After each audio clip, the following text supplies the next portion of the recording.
యేసుక్రీస్తు నామములో శుభములు తెలియజేస్తున్నామండి.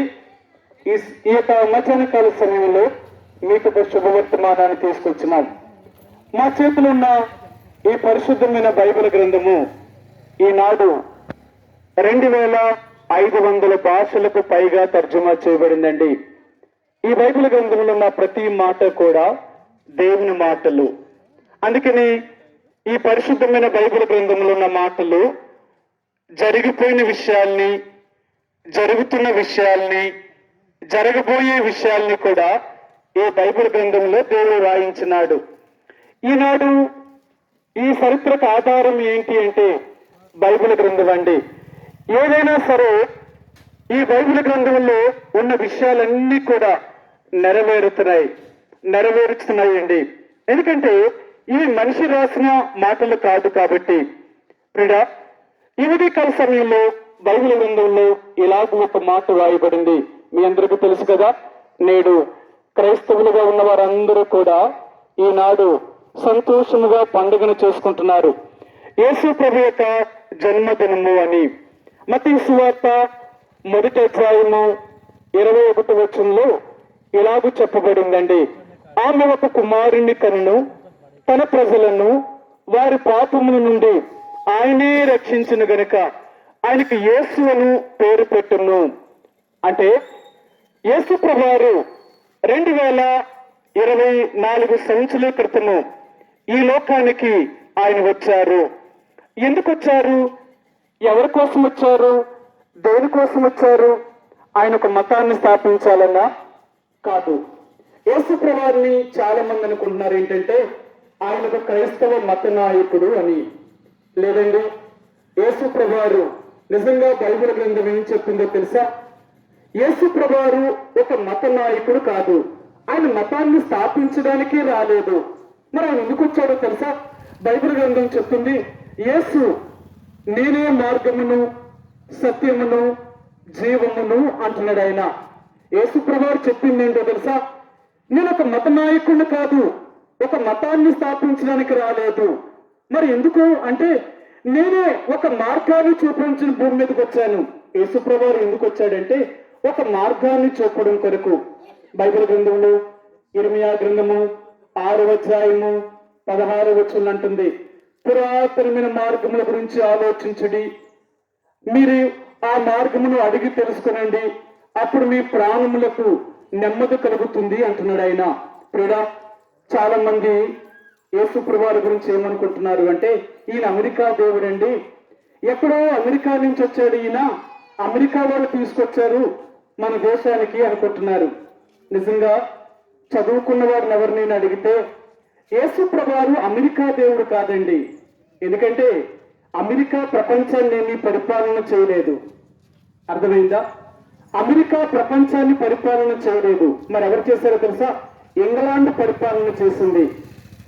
అందుకని ఇంగ్లాండ్ వారు, బ్రిటిష్ వారు ప్రపంచాన్ని పరిపాలన చేశారు కానీ అమెరికా వాళ్ళు పరిపాలన చేయలేదు. మీరు అనుకుంటున్నట్టుగా ఈయన అమెరికా దేవుడు కాదు, లేక ఏదో ఆస్ట్రేలియా దేవుడు కాదు, ఎక్కడి నుంచో వచ్చిన దేవుడు కాదు. చాలా మంది అంటారు అమెరికా వాళ్ళు వచ్చిన దగ్గర నుంచేనండి యేసు ప్రభువారు ప్రకటించబడ్డారు, లేకపోతే మనకేం తెలుసు అంటున్నారు. కానీ యేసు ప్రభువారి గురించి మన భారతదేశానికి ఎప్పుడు తెలుసు అంటే 1వ శతాబ్దంలోనే తెలుసు.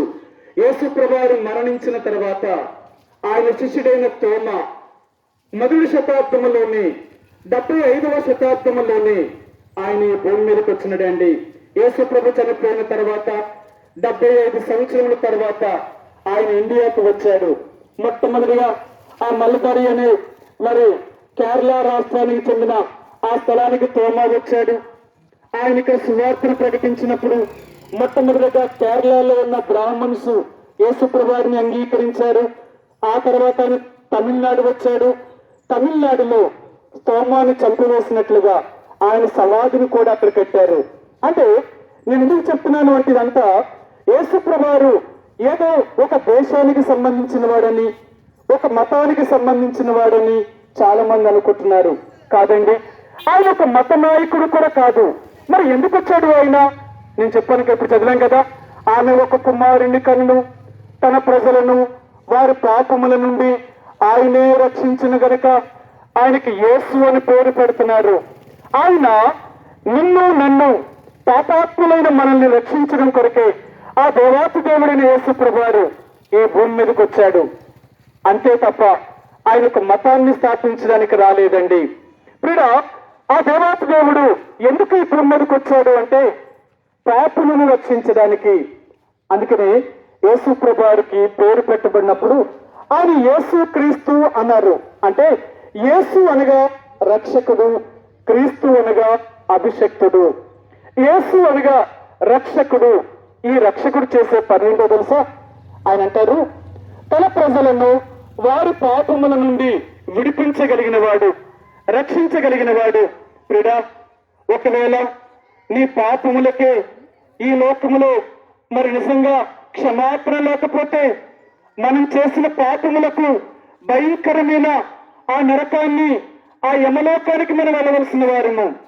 కాబట్టి ఆ దేవుడు నిన్ను నన్ను ఆ నరకము నుండి, ఆ యమలోకము నుండి విడిపించడం కొరకే ఆయన 2024 సంవత్సరాల క్రితము ఒక మానవుడిగా భూమి మీదకి వచ్చి నీ నా పాపముల నుండి విడిపించడం కొరకే ఆయన ఆ కల్వరి శిలువ మీద ఆయన మరణించి సమాధి చేయబడి మృత్యుంజయుడై మరణాన్ని సమాధిని గెలిచి ఆయన సజీవుడే లేచి 40 రోజుల భూమి మీద ప్రత్యక్షమయ్యి ఆయన అన్నాడు, ఆయన నేను సజీవుడును అని. మరలా ఆయన పరలోకానికి సజీవుడిగానే వెళ్ళిపోయాడు. ఆయన అన్నాడు, నేను మరలా భూమి మీదకి రాబోతాను, వస్తున్నాను. అందుకని రెండవ రాకడ యేసు ప్రభువారు ఈ రెండవసారి మరలా ఆయన రాబోతున్నాడు. ఆయన వచ్చేటప్పుడు మధ్యాకాశానికి యేసు ప్రభువారు రాబోతున్నాడు. తను నమ్మిన వారిని అందరినీ ఆ స్వర్గానికి, ఆ మధ్యాకాశంలో గొర్రెపిల్ల యొక్క మహోత్సవానికి ఆయన తీసుకొని పోవాలనుకుంటున్నాడు. ప్రియుడా, అక్కడ ఎల్లప్పుడూ సంతోషము, ఆనందము, అక్కడ ఎల్లప్పుడూ నిత్యము. అక్కడ నీకు మరి ఆకలి గాని, దుఃఖము గాని, ఏడుపు గాని, వేదన గాని అలాంటివి ఏవి ఉండవు. నిత్యము సంతోషమే ఆ స్వర్గములో. అలాంటి స్వర్గాన్ని నీకు నాకు ఇవ్వాలనుకుంటున్నాడు ఆ దేవుడు. ప్రియ సహోదరి సోదరుడా, ఈ ఉదయకాల సమయంలో దేవాతి దేవుడిని యేసు ప్రభువారు మిమ్మల్ని ప్రేమించి నిన్ను రక్షించాలని, నిన్ను ఆ పాపం నుండి విడిపించాలని, నీకు సంతోషాన్ని, ఆనందాన్ని ఇవ్వాలని, నీకు స్వర్గాన్ని ఇవ్వాలని, నిత్యత్వంలో ఆ నిత్య జీవాన్ని అనుభవించడం కొరకే ఆయన ఈ రోజు నీ దగ్గరకు వచ్చినాడు. ప్రియుడా, ఆయన త్రోసివేయకు. ఆయన ఫలానా వారికి కులానికి దేవుడు, ఫలానా దేశస్తులకు దేవుడు, ఆయన మాకు దేవుడు ఎలా పోతాడనుకుంటున్నావా? కులానికి ఒక దేవుడు, మతానికి ఒక దేవుడు, దేశానికి ఒక దేవుడు లేదండి. యావత్ ప్రపంచానికి దేవుడు ఒక్కడే. మీ అందరికీ తెలుసు కదా, పంచభూతములు గాలి, నీరు, అగ్ని, ఆకాశము. అర్థమైందా? ఇవి ఏ దేశానికి వెళ్ళినా ఒక్కటే. అలాగే దేవుడు అనేవాడు కూడా ఒక్కడే. ప్రియుడా, ఆ దేవాతి దేవుడు నీ కొరకు, నా కొరకు 2024 సంవత్సరాల క్రితము ఈ భూమి మీదకి వచ్చి నీ నా పాపముల కొరకు, నీ నా శాపముల కొరకు ఆయన మరణించి సమాధి చేయబడి మరణాన్ని తిరిగి జయించి ఆయన నీకు నాకు చెప్తున్నాడు, స్వర్గాన్ని ఇవ్వాలని, నిత్య జీవాన్ని అనుగ్రహించాలని ఆ దేవుడు ఆశపడుతున్నాడు. ప్రియుడా, ఆ స్వర్గంలోనికి ప్రవేశించాలంటే నీ డబ్బు అక్కర్లేదు దేవుడికి, నీ ఆస్తి అక్కర్లేదు దేవుడికి, నీ కానుకలేమీ అక్కర్లేదు దేవుడికి, నీ దాన ధర్మాలేమీ దేవుడికి అక్కర్లేదు. దేవుడికి కావలసిందేంటో తెలుసా? నీ చెడిపోయిన హృదయము, నీ చెడిపోయిన జీవితాన్ని అడుగుతున్నాడు. నా కుమారుడా, నీ హృదయం నాకిమ్ము, నీ హృదయం నాకిమ్ము. మానవుడు యొక్క హృదయం ఎలాగుందో తెలుసా? హృదయం అన్నిటికంటే మోసకరమైనది, అది ఘోరమైన వ్యాధి కలది, దాన్ని గ్రహించగలిగిన వాడే లేడండి. అలాంటి భయంకరమైన చెడిపోయిన హృదయాన్ని యేసు ప్రభువారికి ఇవ్వడానికి ఇష్టపడుతున్నావా? ఒకరోజు ఈ రోజు నువ్వు యేసు ప్రభువారికి నీ హృదయం ఇవ్వాలి అనుకుంటే చిన్న ప్రార్థన చేయి.